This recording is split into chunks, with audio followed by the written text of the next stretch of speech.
Sheila Weinberg, thanks for joining us again on the Illinois Channel, and you are with Truth in Accounting, I say for the audience.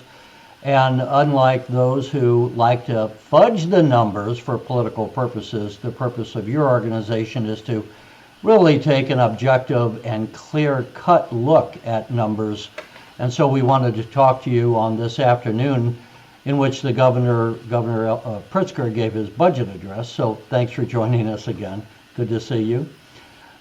Thanks for having me. Let me bring up, if I might, for the audience, the numbers from the governor's budget book, and in which he says that this is the state's operating budget. I'll point out, and hopefully this is not confusing, the entire budget proposed by the governor, including what we would call designated funds, is $95.5 billion. This is often, when we talk about the budget, what we're referring to the general funds. And so as the governor proposes, we're going to be taking in $41.7 billion and spending $41.6 billion. So he projects a surplus of $100 million, but I would point out for the audience that he also projects that he is going to close what he would call loopholes on business, and that would bring in $900 million, $923 million. So if he doesn't get those loopholes, which is basically increasing taxes on business, then we would not have a balanced budget. But in any event. And we would also not have a balanced budget. He has another line item called other transfers, which is transfers from dedicated funds. So a good example, which people would understand, is on your phone bill, you will see a line item called 911 enhancement. And that money is supposed to go to a dedicated funds, and is supposed to be used for enhancing the 911 system in the state. So i.e., if I'm in Springfield and I call 911, it will go to a Springfield police department versus going to my home, phone, the phone's home police department of Chicago. But what they do is they do these transfers to, quote, balance the budget, to add, they're called resources to balance the budget, in essence, additional income, by just moving money from these dedicated funds over to the general fund. And that's another way that they also, quote, balance the budget. Yeah, the shifting the monies around, it's a little bit like three-card Monte. Rod Blagojevich used to do some of that. So we're not really balancing the budget, at least the state operating budget. These designated funds do build up balances in there, but that money is going for a purpose. And in fact, because there was so much shifting of money and taking money out of road construction funds, that it was about 5 or 6 years ago that we passed a state constitutional amendment prohibiting the state from taking money out of the road fund. I forget the actual line item, but you're right that they were doing that, and then we didn't have the money to fix the roads because they were spending it on other purposes. Yeah, and it's, you could call it money laundering, you could call it, fraud, where you're telling people that, hey, we're collecting your taxes for X purpose, and then they shift it and transfer it to the general fund for other purposes. That doesn't seem, that's kind of deceitful. I like to say, if it's kind of like telling Junior, if he goes out and cuts the grass, we're going to put that money aside for him so he can go to college. And then what we really do, Mom and Dad, is we take the money out of his college fund to pay the utilities. Yes. That's what the state's doing. So it is deceitful, because that money that was supposed to be set aside for a specific purpose is not being used for that purpose. When you listened to the governor's address today, what overall reaction did you have? And let me just have you start there. Well, he mentioned that it was a responsible and balanced budget. Again, it all depends on how you count. And the state uses something called the modified accrual basis of accounting. that allow this accounting is so flawed. It's in essence cash basis accounting, and it is so flawed that it does allow the governor to claim he's balancing the budget by borrowing money, by transferring funds, and then the biggest deception of all is the pension deception, where the state has a scheme to fund the pensions theoretically 90% over 50 years. This scheme is so much of a scheme that an SEC official called it a balloon payment on steroids, and the state was actually charged with securities fraud for putting that scheme, mentioning that scheme in its bond offerings. So again, the governor said that he is going to, let me get the quote, the budget includes full required pension payments. Well, these full required pension payments are based upon this scheme. So that scheme says that you should pay, that they should pay, state law says they should pay $9.3 billion into the programs, but the state, in order to properly fund them, and the pension plan actuaries, the state's pension plan actuaries that they hire, say that in order to properly fund it, they should be putting more than $14 billion. So they're more than $5 billion. The budget, again, is balanced by shorting the pensions by $5 billion. And even at that, as you bring up, let's bring back the governor's pie chart here. And Sheila, you were bringing up, and for the audience, let me point out quickly, on the right side of the screen where it says expenditures, the kind of pea green soup quadrant there is pensions, right below that big gray segment of the pie chart. And the big gray segment is funding for K through 12 education. That is 20.8% according to the governor's budget, whereas the pensions are 21.9%. And Sheila, as you just pointed out, even that money that we're putting in is not enough to really catch up and pay for the pensions over time. We're still digging ourselves into a hole because I'm just repeating what you said. The amount that they say we need to put in is not really the amount we need to really match all the expenditures that we need to, the obligations that we have going forward. Yeah, you can think of it like the minimum payment on your credit cards.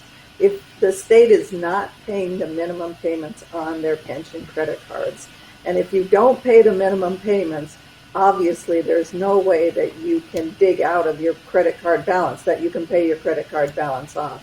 You need to at least pay those minimum payments. Otherwise, you just continue to add for more and more debt. So again, the budget is theoretically balanced by shorting the pensions by more than $5 billion. Sheila, you also study other states. How does Illinois compare to other states in terms of where we are fiscally, in terms of, any way you want to answer, overall, in terms of our pension debt, where do we stack up?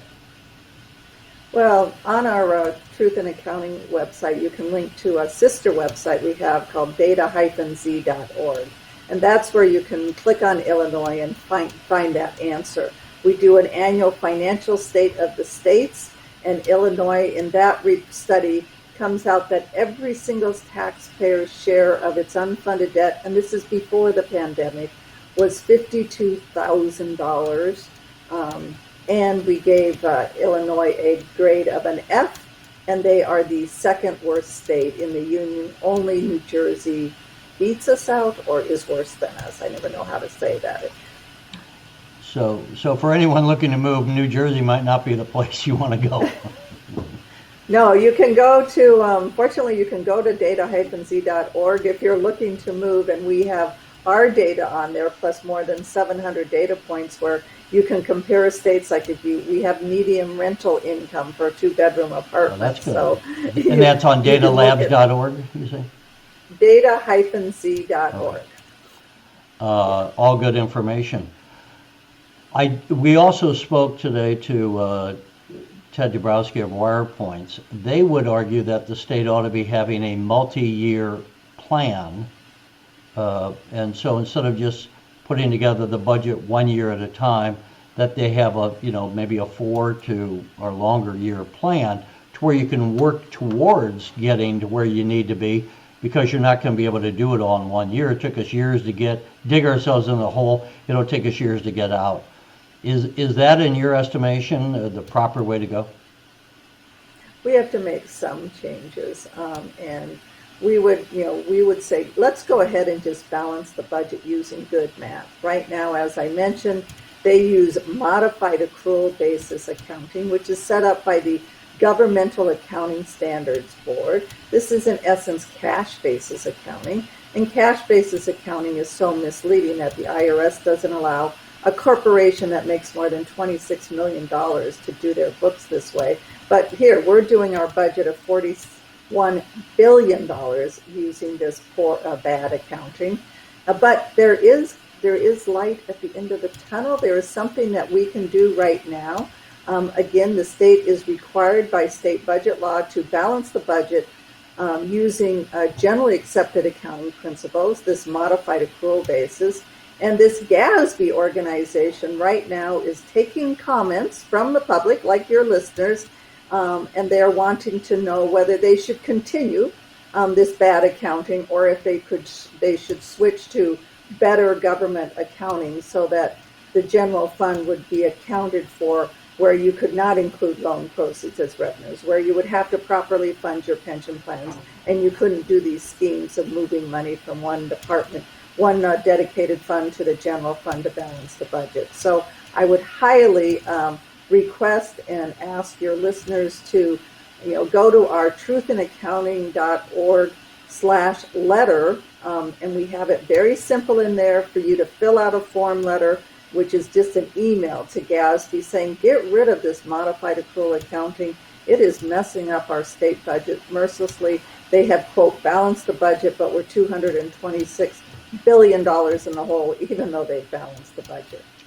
Do other states use the accrual accounting that we're using, or have they changed over to a more responsible way of budgeting?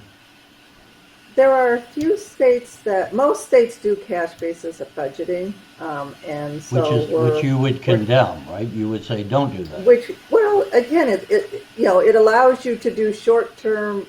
It's great for the politicians. You only have to account for what's going on now. So, if it only includes the checks you write. So you've heard of our unpaid bills. Well, our unpaid bills is the core of that is because of this weak accounting, where you only have to include the checks you write. So even though the state might get a bill from a printer that in 1 year, well, if they choose to not pay it until the next year, they don't have to include it in the budget calculation. Or if they choose to defer paying their pension payments, those don't have to be included in the budget calculation or the general fund accounting statement. So we're trying to get the general fund financial statements to be done on a full accrual basis, just like corporations use, and that way we could get rid of this bad accounting that has allowed the state to claim a balanced budget while they're going more than $200 billion in the hole. Before we close out, you and I have talked for a number of years. It's been an unusual, let's say, 20 years if I look back. When you think that the Illinois Channel started the same month, January of 2003, when Rod Blagojevich became the governor. And we've just had this explosion of pension debt over the years. Is there any hope, anything as signs of improvement over the last 20 years, or has this pretty much just been, downhill?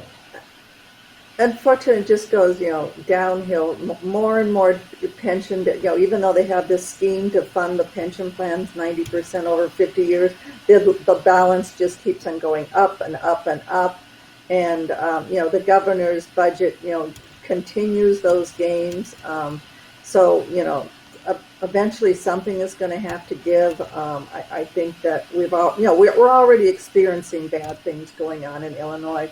The worst thing is that state employees and teachers, when they go to their healthcare providers, the state of Illinois is such a bad creditor that these healthcare providers will not accept the state's credit. So state employees and state workers have to pay up front for their benefits, for their health care, and then 6 to 18 months later, the state will reimburse them. But the doctors won't take the state credit. I told the story before that about 2 or 3 years ago, this was when Governor Rauner was in office and the state wasn't passing a budget. I was standing at a bar restaurant and a fellow heard that I cover state government. He goes, when is the state going to start paying their bills? And this guy was a dentist, and that one dentist in Springfield, one community, one dentist, the state owed him $600,000. Yeah. And you just think, how, when that just, to me, you hear billions of dollars, you can't imagine it. But how does one person, how does one provider, how are they supposed to keep employing the people that work for them and meeting payroll when the state owes them $600,000? And that, I think, for the benefit of the audience, when we talk about these numbers and a $95 total billion budget, and we're operating here with 41.6 or $7 billion budgets for the operating, it's hard to get a handle on that. But that's what happens, and then that money isn't circulating in the economy of Illinois as it should be circulating. So it matters to all the people. It's not just this esoteric kind of a discussion.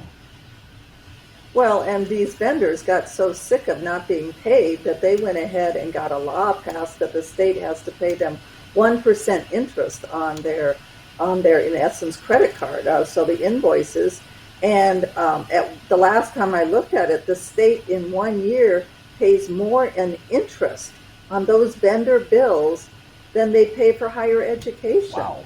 It's it does affect people. And it's not, they're not just numbers. And also, again, we really believe that this misleading the public that the budget's balanced and everything, in essence, he's saying, well, everything's fine. We're balancing the budget. We're doing good. Just leads people to a false sense of security, doesn't provide them information about, hey, should we advocate for a tax increase, a tax cut, or a spending increase, or a spending cut? You really can't advocate for those because you don't know if you have the right numbers. And it's really harming our representative forms of government. I wish we had better news for the audience. I wish we could say this was a budget that just transformed the state and we've turned the ship around. We're heading now in the right direction. But it does seem like the entrenched interest in Illinois just don't make it safe for politicians to necessarily grab the bull by the horns and do it, or the leadership isn't there. And I would say that maybe for those who are the voters in Illinois, instead of focusing on Republican versus Democrat, they ought to start focusing on what makes fiscal sense. Do you want to have a state where it can attract businesses? Do you want to have a state where your property taxes aren't going to continue to go through the roof? And if you do, then you're going to have to demand from those in office that they start to, bite the bullet and start to make big changes, because this. Well, and I would argue, in the voters' defense, that the governor came out and said, this is a responsible, balanced budget. So why would people think that things are in bad shape? Everybody, I would think that they think things are fine. So let's go ahead and, the first step is let's be honest with the voters and say, especially during these times, they could definitely come out and say, you know what, during these times, we're really not going to be able to balance the budget. We're sorry, but here's what we're going to have to, short. But instead, everything seems fine, according to the governor in his budget address. Well, Sheila, we won't take any more of your time. We appreciate it. At least we, I think, shed some light on the situation. And we thank you again for lending us your expertise and for what you do to try to clarify these numbers, so we have someone who's not there fudging with their erasers on the ledger and changing numbers around the way they shouldn't be. Yeah, and I would really encourage your listeners and viewers to, again, help us try to get the government. We're in a very unique position where we can get the governmental accounting standards to change the way the Illinois budget is counted. So these numbers are not fudged.